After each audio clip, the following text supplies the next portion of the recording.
खैर, मेरे समय में इजराइल ने इतने सारे कैदियों पर हुए आतंकवादी हमले पर गुस्से से रिएक्ट किया है और ऑस्ट्रेलियाई सरकार पर गुस्सा दिखाया है।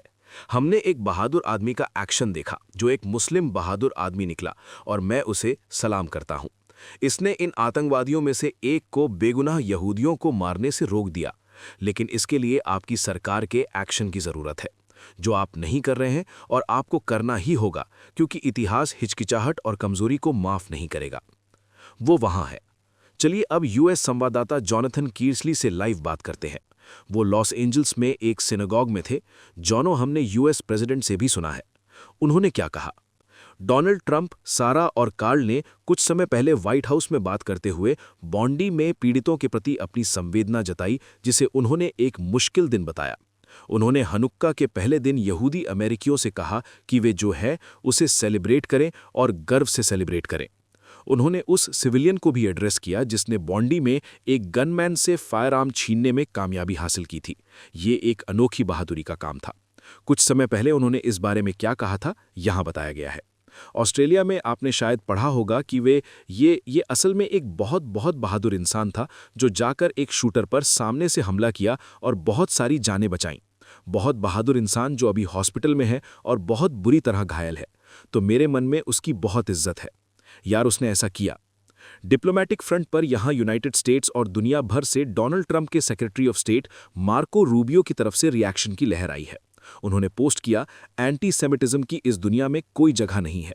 हमारी दुआएं इस भयानक हमले के पीड़ितों, यहूदी समुदाय और ऑस्ट्रेलिया के लोगों के साथ है। माइक हकबी इजराइल में अमेरिकी एम्बेसडर हैं। उन्होंने ऑस्ट्रेलियाई प्रधानमंत्री की ओर इशारा किया। एंथनी एल्बनीज के शुरुआती बयान पर और कहा कि ऑस्ट्रेलिया के प्रधानमंत्री के शर्मनाक बयान में कभी ये नहीं बताया गया कि ये हनुक्का के पहले दिन यहूदियों पर जिहादी हमला था। उम्मीद है कि उन्हें एंटी सेमिटिक होने पर शर्म आएगी। पिछले साल एक बयान में फिर से उस गुस्से की ओर इशारा किया गया जो हमने इजरायली प्रधानमंत्री बेंजामिन नेतन्याहू से ऑस्ट्रेलिया को लेकर सुना था, इजराइल और मिडिल ईस्ट को लेकर पॉलिसी। कुछ समय पहले ही हमें पता चला कि इजराइल ने ऑस्ट्रेलिया से सीधी बातचीत की है। विदेश मंत्री गिदोन सार ने ऑस्ट्रेलियाई विदेश मंत्री पेनी वोंग से बात की और कहा कि उन्होंने ऑस्ट्रेलिया से समुदाय के अंदर एंटी सेमिटिज्म पर कड़ी कार्रवाई करने की अपील की है।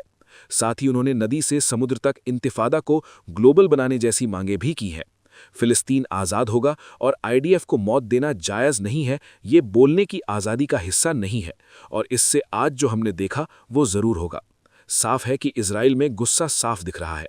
ईरान का इजराइल के साथ तनाव रहा है, लेकिन आज एकजुटता का संदेश आया है। ईरान ने कहा कि वो सिद्धांत रूप से हिंसक हमले की निंदा करता है। ऑस्ट्रेलिया के सिडनी में आम लोगों के खिलाफ और अब यहां अमेरिका में हनुक्का के पहले दिन यहूदी समुदाय की सुरक्षा के लिए दुनिया भर के सिनेगॉग और बड़े शहरों में सुरक्षा बढ़ा दी गई है। कार्ल, सारा।